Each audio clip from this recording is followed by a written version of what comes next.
নমস্কার বন্ধুরা, অনুভা রান্নাঘরে সবাইকে স্বাগত জানাচ্ছি। বন্ধুরা, আজকে আমি কোনো রকম চালের গুঁড়ো, আটা, ময়দা এমনকি সুজি ছাড়াই একটি দারুণ মজাদার পিঠা রেসিপি তৈরি করে দেখাবো। এই পিঠাটি দেখার পর আপনারা ভাববেন এভাবেও পিঠা তৈরি করা যায়। আর এই পিঠাটি কিন্তু খেতে দুর্দান্ত লাগে, একবার হলেও বানিয়ে খেয়ে দেখতে পারেন। আসুন তাহলে দেখে নিন বন্ধুরা আমার আজকের এই নতুন রেসিপিটি। আশা করছি আপনাদের খুবই ভালো লাগবে।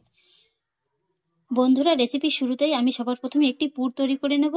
তবে হ্যাঁ, ভিডিও শুরু করার আগেই বলে দিচ্ছি, আমি ভিডিও করতে আসার পরেই কিন্তু কারেন্টটা চলে গিয়েছে, যার কারণে কিন্তু একটু অন্ধকার অন্ধকার মনে হবে। প্লিজ ক্ষমা দৃষ্টিতে দেখে নেবেন।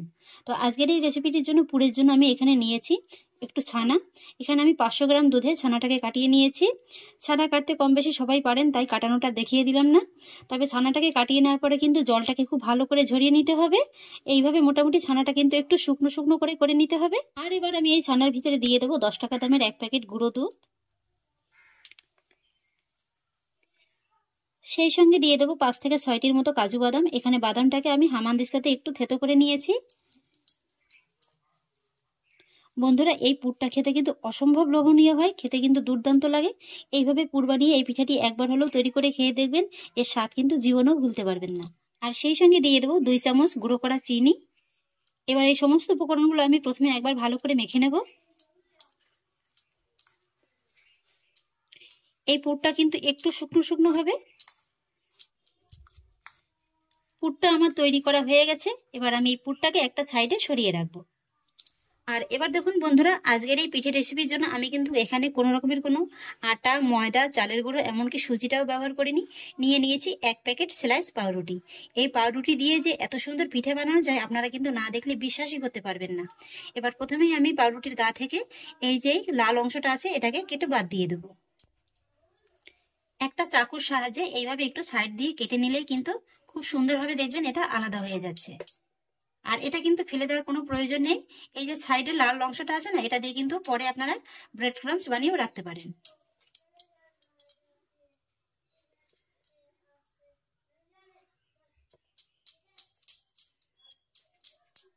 এই যে বন্ধুরা, একটা পাউরুটি আমার কাটা হয়ে গেল। একই রকম ভাবে বাকি পাউরুটিগুলো থেকেও এটাকে আমি আলাদা করে নেব। ভিডিও করতে করতে দেখুন বন্ধুরা, কারেন্টটা চলে আসলো। আর একই রকম ভাবে আমি প্রত্যেকটা পাউরুটিকে কেটে নিয়েছি। আর এবার আমি এই পাউরুটিগুলোকে এইভাবে একটু আলতো হাতে বেলে নেব।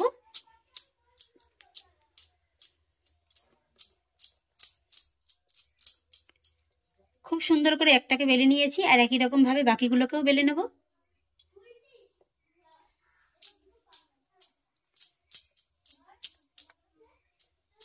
সবকটা পাউরুটি আমি একই রকম ভাবে বেলে নিয়েছি। আর এবার এই পাউরুটির সাইড থেকে এইভাবে একটু হালকা করে জল হাত করে নেব।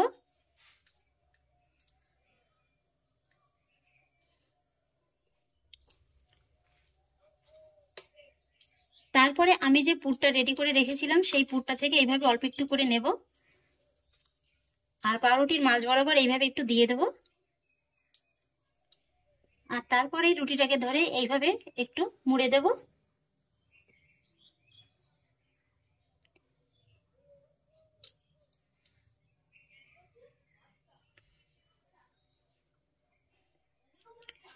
তারপরে এই মুখটাকে খুব ভালো করে জোড়া লাগিয়ে নেব।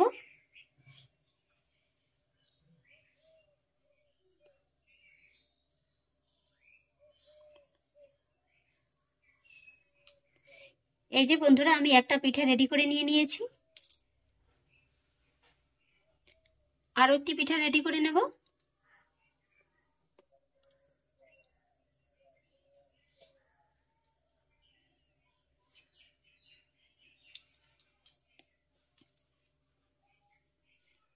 এই যে বন্ধুরা, আমি একা করে সবগুলো পাউরুটির পিঠা তৈরি করে নিয়েছি।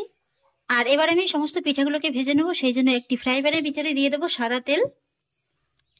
তেলটাকে আমি মিডিয়াম গরম করে নিয়েছি। আর এবার একটা একটা করে পিঠা আমি গরম তেলের ভিতরে ছেড়ে দেবো। তবে পিঠাগুলো ভাজার সময় কিন্তু গ্যাসের আঁচটা অবশ্যই মিডিয়াম আর হাই এর মাঝামাঝি রেখে ভাজবেন, যেহেতু এই পিঠাটা পাউরুটি দিয়ে তৈরি করা। বেশ কয়েকটি পিঠা আমি দিয়ে দিয়েছি। আর এবার কিন্তু পিঠাগুলোকে একটু ঘন ঘন উল্টে পাল্টে গোল্ডেন ব্রাউন করে ভেজে নিতে হবে।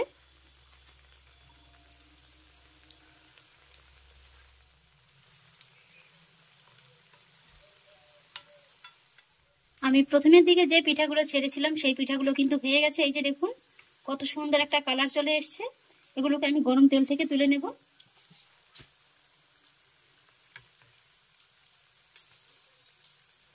এই যে দেখুন বন্ধুরা, দেখতে কত সুন্দর লাগছে। এগুলোকে আরেকটু নেড়ে চেড়ে তারপর নামিয়ে নেব। আর এই পিঠাগুলো থেকে তেলটাকে খুব ভালো করে ঝরিয়ে তারপরে নামিয়ে নেব। একই রকম ভাবে বাকি ব্যাচের পিঠাগুলোকেও ভেজে নেব। এই যে বন্ধুরা, এক এক করে আমি সমস্ত পিঠাগুলোকে ভেজে তুলে নিয়েছি। আর এবার আমি পিঠাগুলো তৈরি করার জন্য একটি চিনির শিরা তৈরি করে নেব। সেই জন্য একটি পাত্রের ভিতরে দিয়ে দিচ্ছি হাফ কাপ চিনি, আর চিনির ভিতরে দিয়ে দিচ্ছি হাফ কাপ জল, সেই সঙ্গে দিয়ে দিচ্ছি 3টি ছোট এলাচ। এবার আমি চিনির শিরাটাকে তৈরি করে নেব। তবে এই শিরাটা কিন্তু খুব বেশি ঘন হবে না, চিনিটা গলে গিয়ে জাস্ট একটু ফুটে গেলেই কিন্তু চিনির শিরাটা হয়ে যাবে। চিনির শিরাটা আমার তৈরি করা হয়ে গেছে। চিনিটা গলে যাওয়ার পরে আমি জাস্ট 2 মিনিটের মতো একটু ফুটিয়ে নিয়েছি। এবার আমি গ্যাসের ফ্লেমটাকে অফ করে দেব। আর তারপর গরম গরম এই চিনির শিরা এই পিঠার ভিতরে দিয়ে দেব।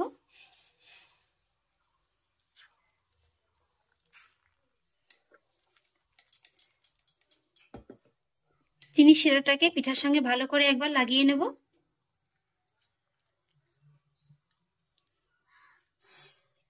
আর তারপরে এই পিঠাগুলোকে এইভাবে ঢাকা চাপা দিয়ে রাখবো ততক্ষণ, যতক্ষণ না পর্যন্ত পিঠাটা খুব ভালোভাবে ঠান্ডা হয়ে যাচ্ছে। এবার আমি পিঠার ঢাকাটা তুলে নিচ্ছি। এই যে দেখুন বন্ধুরা, আমি যতটা চিনির রস দিয়েছিলাম পুরোটাই কিন্তু প্রায় টেনে নিয়েছে। আর পিঠাটাও কিন্তু খুব সুন্দরভাবে একেবারে ঠান্ডা হয়ে গিয়েছে। আর পিঠাগুলো দেখুন বন্ধুরা, একেবারে যেন তুলোর মতো নরম হয়েছে। এই যে দেখুন।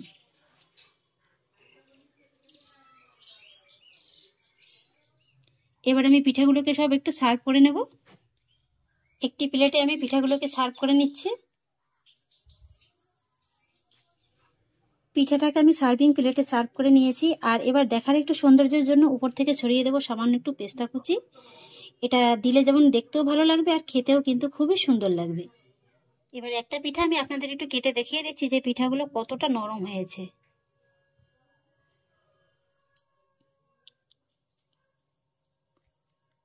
আশা করি নিশ্চয়ই দেখে বুঝতে পারছেন যে পিঠাটা কতটা নরম হয়েছে।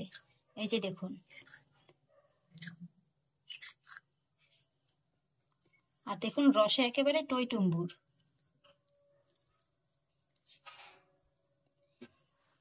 এই পিঠাটা এতটাই নরম হয় যে মুখে দেওয়ার সঙ্গে সঙ্গেই কিন্তু একেবারে মিলিয়ে যাবে। ভেতরটা দেখুন ছানার পুরে ঠাসা, খেতে কিন্তু অসম্ভব মজাদার লাগে। এই যে দেখুন, একদম সম্পূর্ণ নতুন স্বাদের একটি ইউনিক পিঠা রেসিপি। আশা করছি বন্ধুরা আমার আজকের এই পিঠা রেসিপিটি আপনাদেরও খুব ভালো লেগেছে। যদি ভালো লেগে থাকে তাহলে আমাকে অবশ্যই একটা লাইক এবং কমেন্ট করবেন, সেই সঙ্গে বন্ধুদের সঙ্গে শেয়ার করবেন। আর প্লিজ বন্ধুরা, যদি আমার পরিবারের নতুন সদস্য হয়ে থাকেন তাহলে একটা সাবস্ক্রাইব করে পাশে থাকা বেল আইকনটি প্রেস করে দেবেন। ফিরে আসছি এরকমই পরের অন্য কোনো নতুন রেসিপি নিয়ে। সবাই ভালো থাকুন, সুস্থ থাকুন। ধন্যবাদ।